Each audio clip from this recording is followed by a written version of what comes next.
Thank you for taking this moment to breathe and to listen what can change your life forever.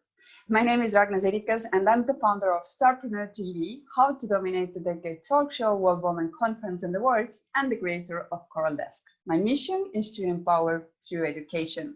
And I want to thank you for taking this time today. You are investing in your personal growth and thank you for doing so. Today, it is my distinct honor to bring to you a legendary entrepreneur, Jeff Hoffmann. Who is Jeff? He's an award-winning global entrepreneur, proven CEO, worldwide motivational speaker, best-selling author, Hollywood film producer, a producer of a Grammy-winning jazz album, and executive producer of an Emmy award-winning television show. The biography is absolutely amazing, but I don't want to take the secret and the mystique away. So let's welcome Jeff to our talk show and let's find out who Jeff really is. So Jeff, welcome and thank you very much for investing your time in our audience. So Jeff, tell us, who is Jeff Hoffmann? All right. And thank you for having me. You know, I'm a big fan of yours, so I was excited to be here. You know what, if I had to summarize it in 2 words, I have them: problem solver. My whole life, there's another word I would use: impatient.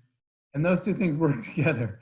My whole life, because I have a problem with patience, I get quickly frustrated with problems, but I don't usually want to walk away. I usually want to fix it, even if the people whose problem it is don't want me to help them.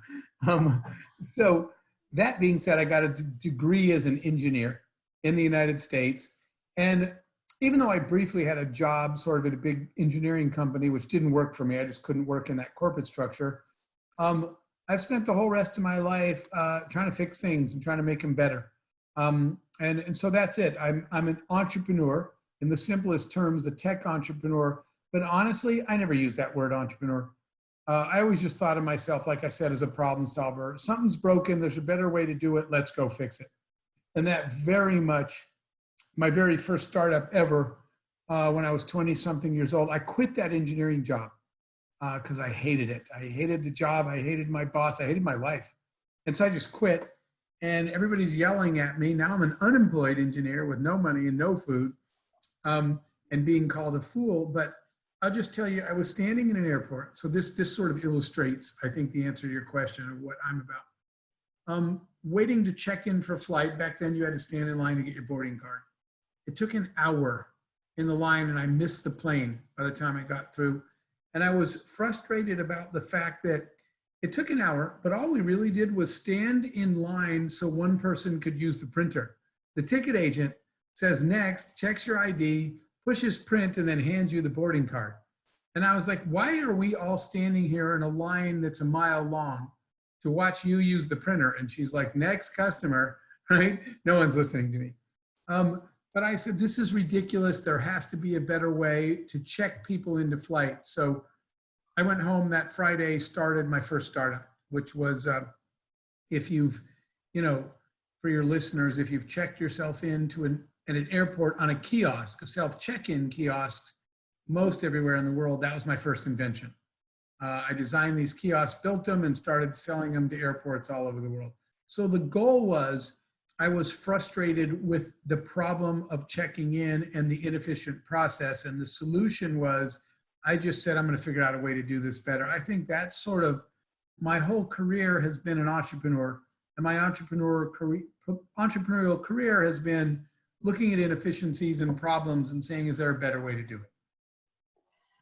If you are watching now and if you don't have your pen and your paper in front of you, you need to do it now, because I think today you're going to get a lot of golden nuggets which you can implement in your life immediately.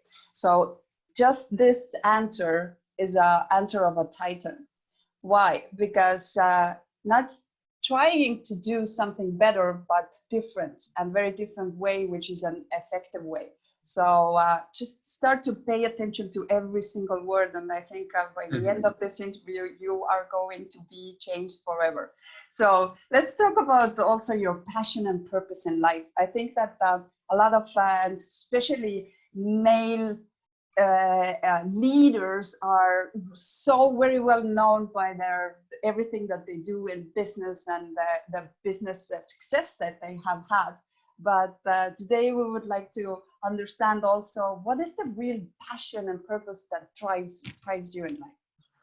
Sure. But let me end something from the previous question we just answered, which is the thing they should really write down is next time you find yourself complaining about a problem, stop complaining and start researching and saying, instead of complaining about this one, can I fix it? Because what everybody does is complains and goes home. What the world's most successful entrepreneurs do is they say, wait a minute, this problem right now, I'm going to fix it. So that has sort of defined all the things we were successful at, is because when we saw a problem, we stopped complaining and started designing. So for me, my passion is really, and purpose is really about not teaching entrepreneurship, but teaching self-determination. And what I mean by that is, again, you're going to see a common theme here. A lot of people complain about their lives or wish they had a different life or wish for something more. Whether it's financial freedom and wealth, whether it's being able to take care of their family, improving their community, fixing a problem, detecting disease, making traffic flow more smoothly. There's something that you're sitting there thinking about. And what people, well, here's the beauty of being an entrepreneur, is that the self-determination part is, instead of waiting for the future, right, complaining about the life you have and wishing for the one you want, why don't you just design it? And the beauty of being an entrepreneur is that we are the ones that just design the future that we want. And so that, what I realized was, the blessings that I received in my life, the life I was able to live, that I would say I never dreamed of, but I kind of had big dreams from the beginning, happened because I just decided to design my own future, create my own job, and create the reality that I wanted. That is, again, the whole reason to be an entrepreneur, is because we get to design our own future. So my passion and purpose now was when I realized that developing the skill set of entrepreneurship, again, entrepreneurship's not a job, it's a mindset and a skill set. I'm going to fix this and I'm going to design a better future. But teaching people that mindset and that skill set enables more people to go live a better life and to improve things in the world around them. So my passion and my purpose is to teach as many people as I can how to create their own future. And in fact, I once wrote down that, since entrepreneurship's not the job, it's the tool. I actually got sent on a mission from the Obama White House to Egypt, is where this happened, to try to teach entrepreneurship post-revolution. And it didn't really work. And what I realized is people don't want to be an entrepreneur per se. They want a better life by their definition. So when I went back to the US, to Washington, the White House said, what did you learn? And I'll tell you what I wrote on the board. I wrote down, entrepreneurship is the shovel you use to dig a path to a better future. And so now when people say, what is your purpose? I tell them, I sell shovels all over the world. And then teach people how to use them. That's what I'm passionate about. You should create the future you want. I did a talk yesterday with entrepreneurs in Africa. In fact, this morning I was on the phone with entrepreneurs in the Congo. So wherever it is in the world, 2 years ago, I was, down in Mexico, in Guadalajara, in Monterrey, all over the world, just teaching people how to make stuff better. And the way to do that is pick up a shovel and start digging. So let's take this time to say hi to all our South African audience, which for sure are going to be very proud to hear that that you're helping people in Africa. So, but let's talk about the common challenges that entrepreneurs have, and I think when we start our entrepreneurship journey, I think, as you said, we have a big dreams. We think that this is the answer of getting rid of our jobs and everything. But I would say that entrepreneurship tends to be like becoming a parent. You're never ready, and the problems which will surface is like every time you think, can it get any worse? Yes, the answer is yes. But what would you say, like seeing so many startups coming live, and what are the common challenges that it doesn't matter if you do business in Africa Sure. or Mexico, they And there are those. You know, I'm the chairman of the Global Entrepreneurship Network, and we work with entrepreneurs in 180 countries. So I do this all over the world, which has given me the opportunity to listen to entrepreneurs all over the world, which wound up proving exactly what you said. Everybody tells me, well, in my country, it's harder here. It's more. The truth is, we all face different degrees of the same problems. So you're exactly right that the struggles that we face are the same everywhere. So one of them, let's just cover a couple of them. One of them, the first one that I hear all the time is getting people to believe in you and join you. So that starts with employees. How do I get someone to come help me if I don't have any money to pay them? And then later, that translates to investors. How do I get somebody to invest in me when I don't have much to show? And then after that, it translates to customers. How do we get customers to buy from me when I'm just this new little company? Those are common everywhere we go. And the answers are the same, right? The team and the employee part is so critical to building a team. And part of that is focusing on the fact that, well, everybody needs a salary. That's not the only thing they care about. So if you start the conversation by saying, I really want you to come work for my startup, but I can't pay you the same salary, you're starting out with a negative. Stop doing that. Start by saying, this is what I ask people. What are your dreams? In fact, I'll tell you a quick example of it. When I once asked a guy and he told me that his dream was to buy his mother a house that she could live in because they didn't have a house. And I asked him, instead of saying, well, you work at a big company and I can't pay you that much, I said, how much do you make at the company roughly? And he told me. And I said, and your taxes and your cost of living, and when it's all over, every month, how much can you put away in savings towards your mom's house? And he told me. And I said, now, how many years at that amount of money is it going to take you to save up enough money to buy your mom a house cash? He wanted to pay for it. And he said, like 34 years. I said, okay, that's plan A.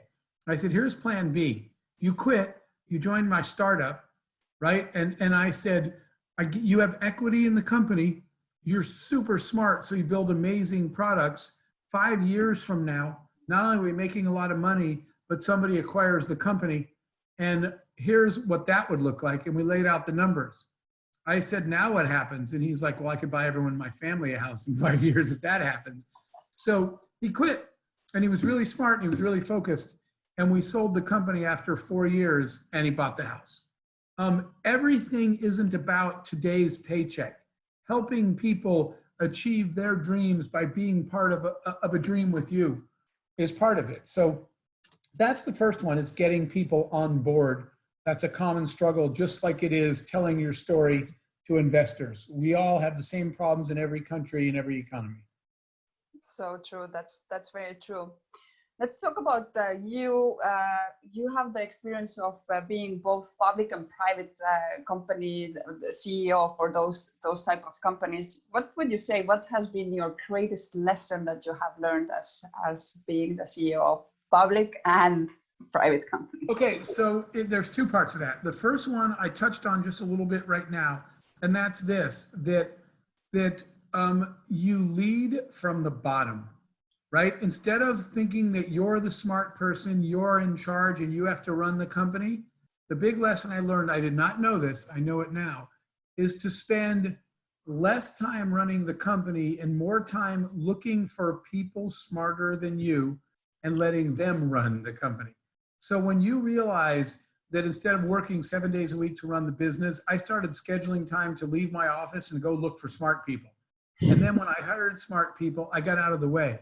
And there's a story for another day that one day I left my office to go pick up the laundry of a 20-year-old employee of mine because I didn't want him to leave the office to get his laundry because his work was brilliant.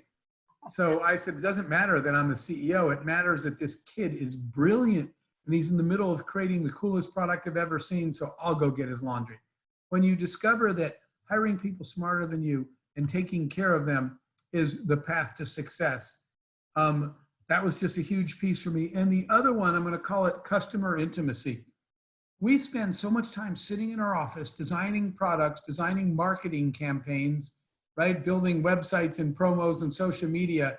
So we push our product out into the world and then we close our eyes and pray that someone buys it. Or you could spend time out of your office talking to those people. So part of our key to success was I would schedule time. I would change clothes, change out of my work clothes, change into casual clothes, go to the grocery store. We had a product we were selling to moms that raised kids and didn't work, stay-at-home moms. So you know what I did? You know where they were during the day when everyone was at work? They were at the grocery store. So I changed clothes, dressed casually in the middle of the workday, left the office, told my employees, don't call me.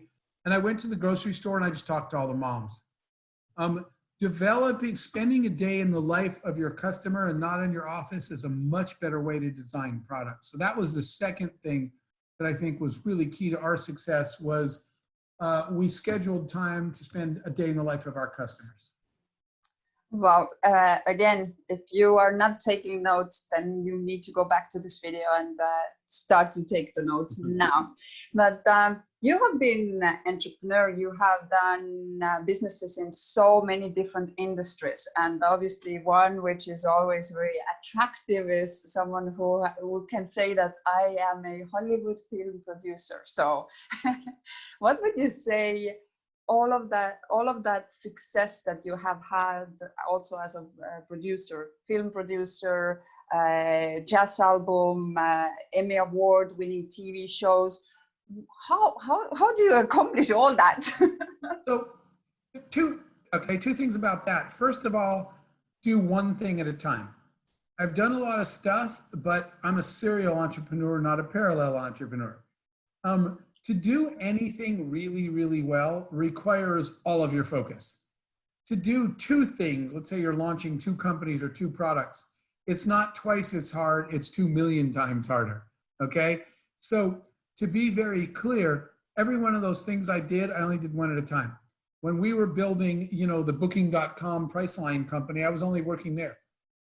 When I was launching the music company, I was only doing that.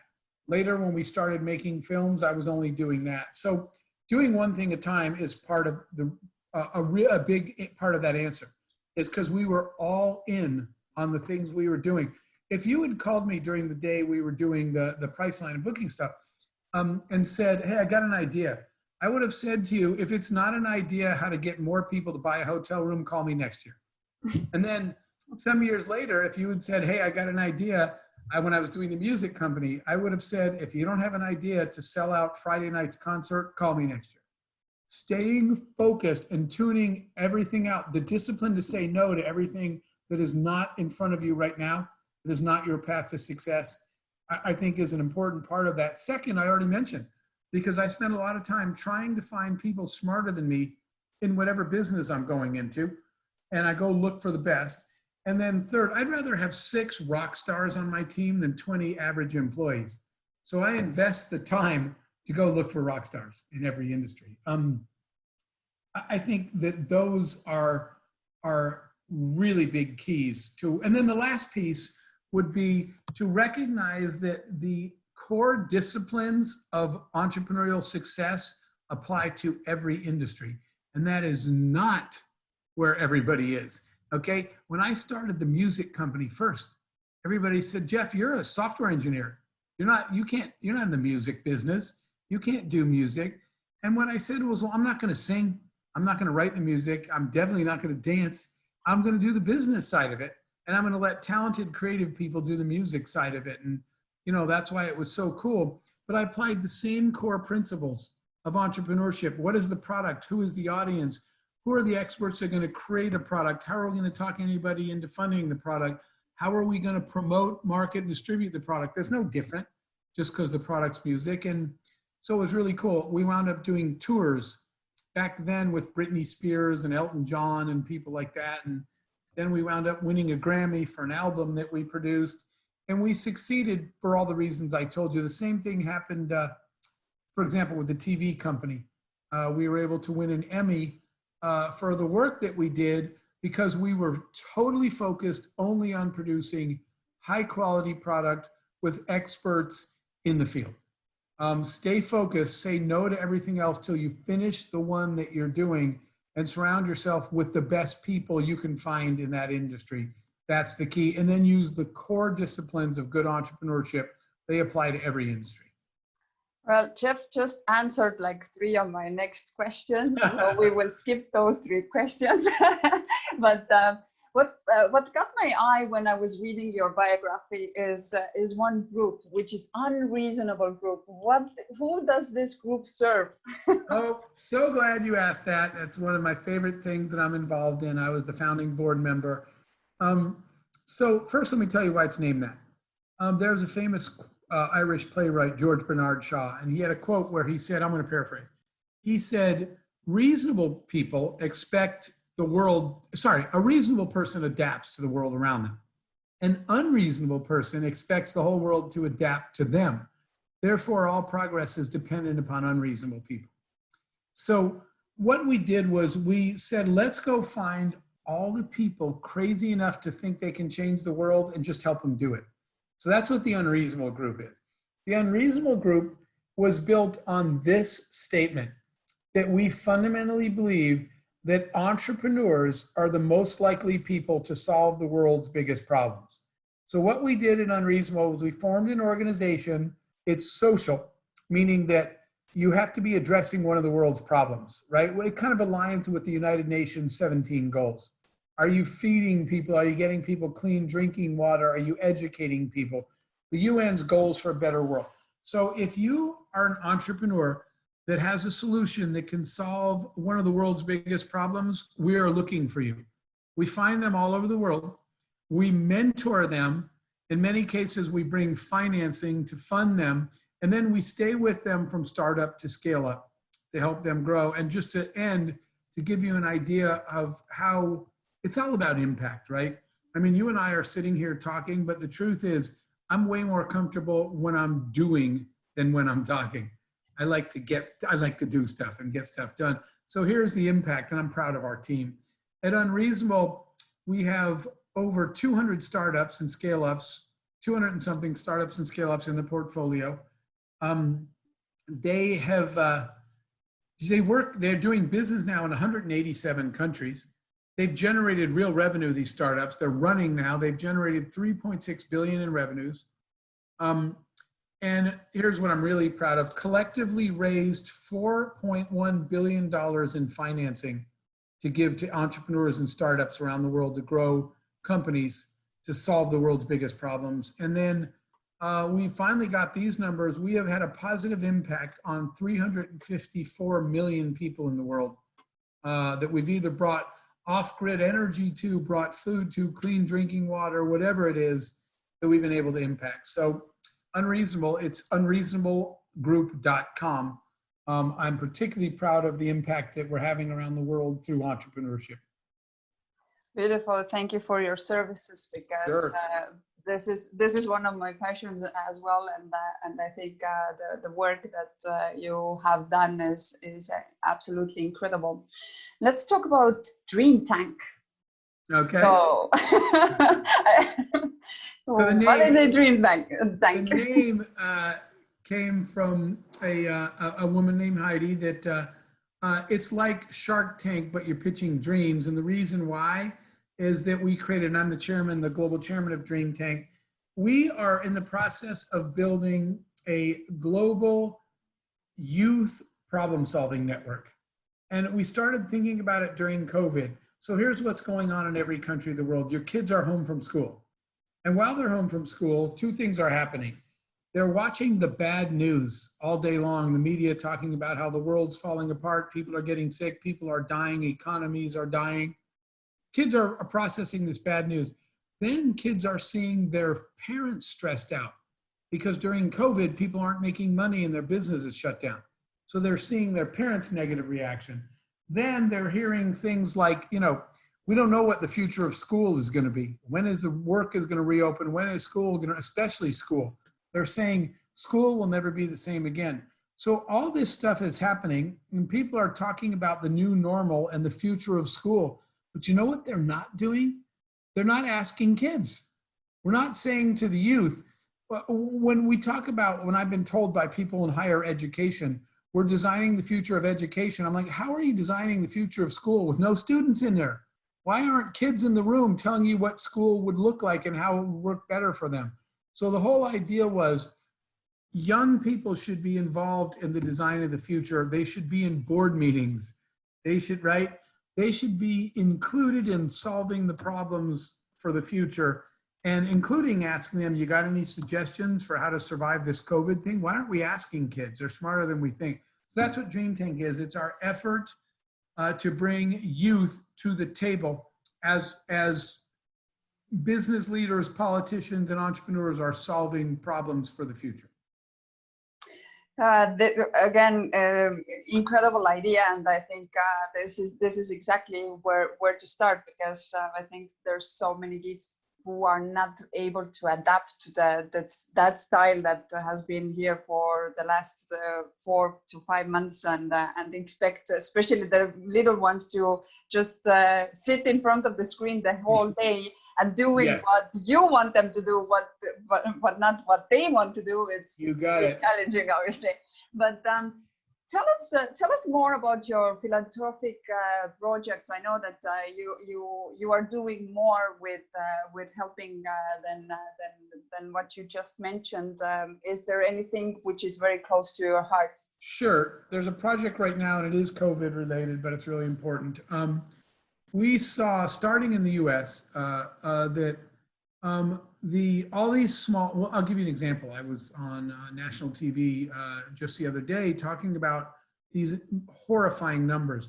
2 million small businesses in the United States closed their doors permanently in the second quarter alone. In a 90-day period, 2 million businesses shut down forever in the U.S. That is unacceptable. That is happening all over the world.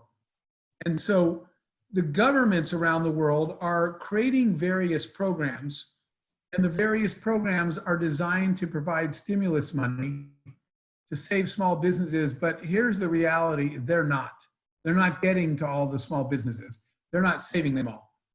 So what we decided to do, and especially, by the way, we got data, especially not minority-owned businesses. For example, women-owned businesses are getting way less of the money than male-owned businesses. And, you know, Black-owned or Latino, Hispanic businesses are getting less of the money. So what we said was, the government's not going to save everybody, so let's see what we can do to help.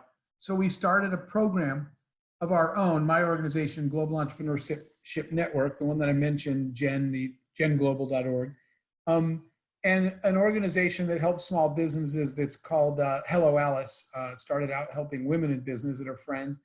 We started an organization to give out $10,000 cash grants.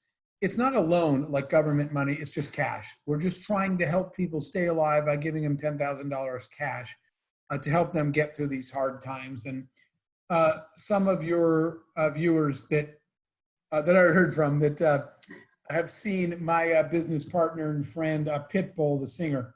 Pitbull and I have done television public service announcements and gone on the media and social media to talk about this program. So some people have seen Pitbull and I talking about it, but you asked what's near and dear to my heart. That is because we've been able to help the people that need it the most. The people that are really suffering and literally can't feed their family right now. Our question to them is, would $10,000 cash help you and your family out right now? And we're getting it to as many people as we can. That's what's very meaningful to me right now. At a time when people need their neighbors to help them, we're trying to be good neighbors, and we'll soon announce that we'll be doing this on a global basis, not just in the U.S. Wow, beautiful. Well, I'm pretty sure that after that announcement, my inbox is going to be full now with messages. So you need to give a website or something where we can direct all those people Okay. that are in it. Sure. So I'll tell you two things. They can look at that site. If they're not in the US, they can't apply yet. If they are, it's covid19businesscenter.com, covid19businesscenter.com. My website's jeffhoffman.com. I will say this, my email's pretty darn easy. It's just jeff@jeffhoffman.com.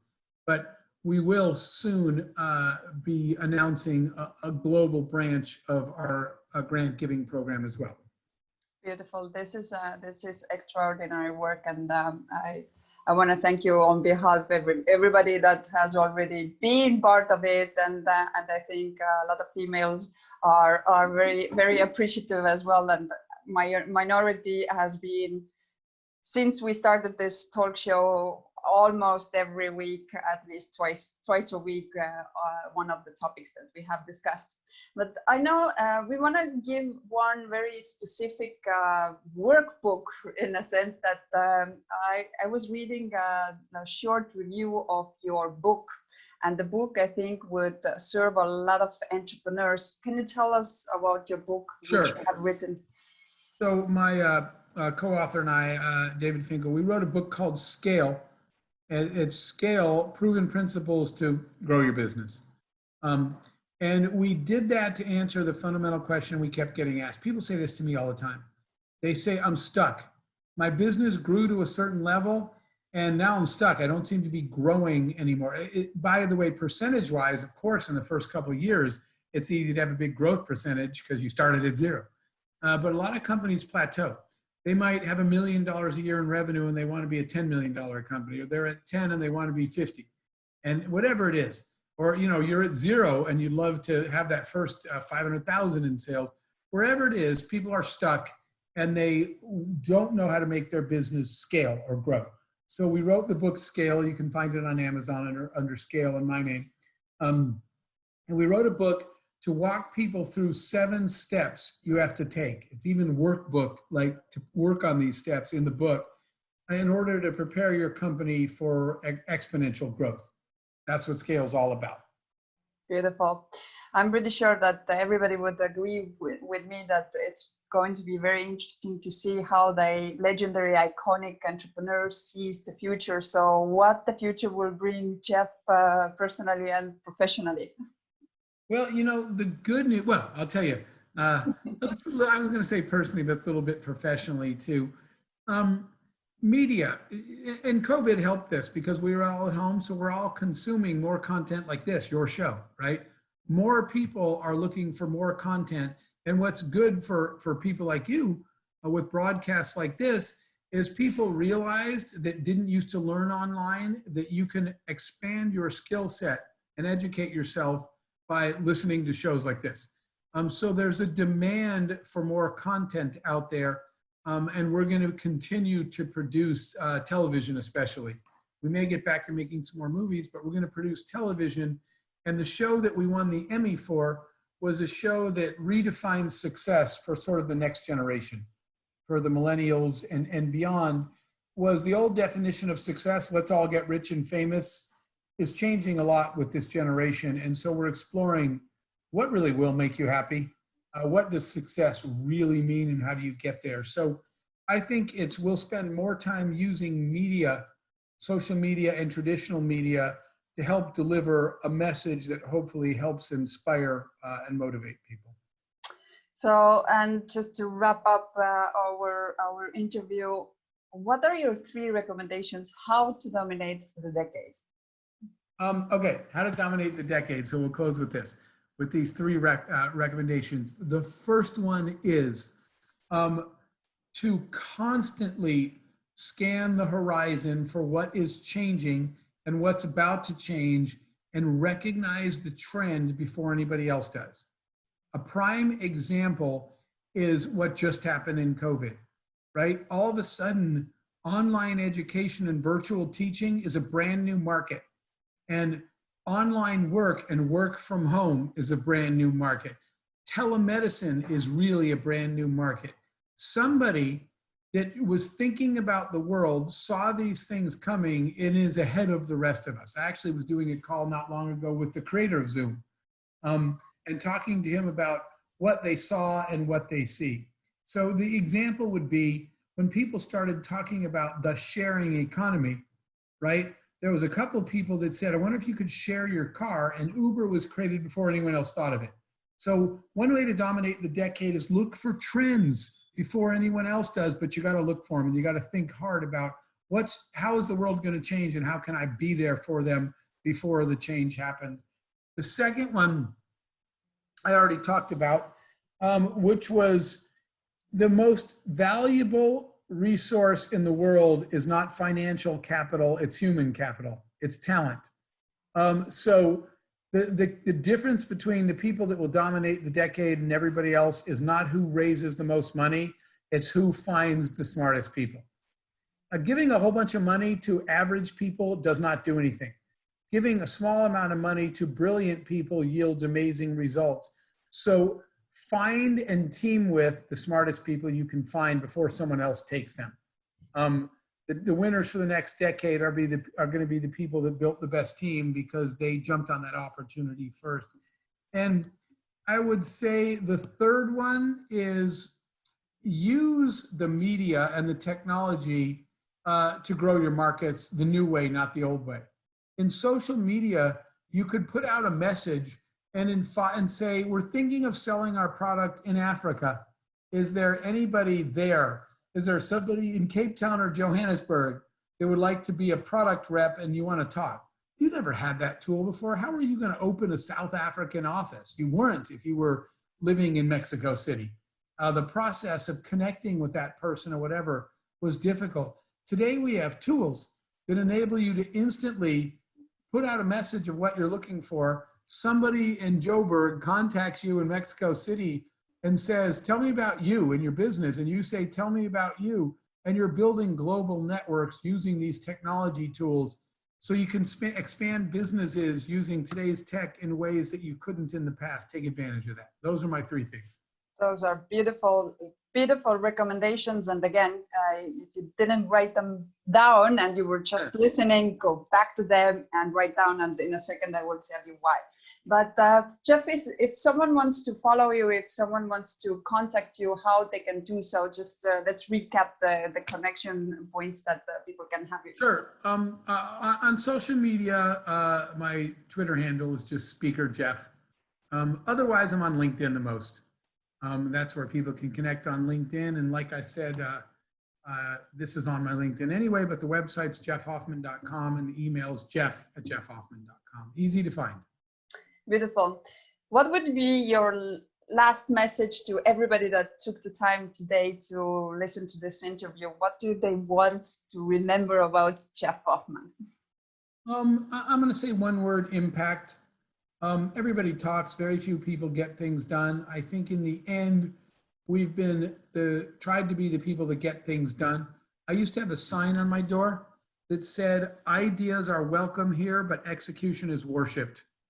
Because people would come in and tell me something and I'd be like, yeah, you've been talking for 20 minutes, just go build a prototype already. Don't tell me about it, make it. Impact in getting things done, execution is everything. Everybody's got an idea, everybody's got a plan, very few people execute. So we want to be known, and I do personally, as people who made an impact by getting things done. So Jeff just stole my words, because that was what's supposed to be why you're first writing things down, because you need to execute on them so that you don't forget them. And so if you want to become the hero of your own life, then just take action on those points. If you want to be the hero in someone else's life, then you need to share this video, because there are people that need to hear exactly this interview with Jeff, and this is going to be their turning point in their life. So become the hero of your life and someone else's life. Jeff, I want to thank you from the bottom of my heart to be here in present. I know that we took 5 minutes more than we agreed out of your time, and just incredible recommendations were given today, and keep on doing the incredible job that you are doing and impacting and being significant in our lives. Thank you very much. And you and I will talk again soon. Thanks. Beautiful. Thank you.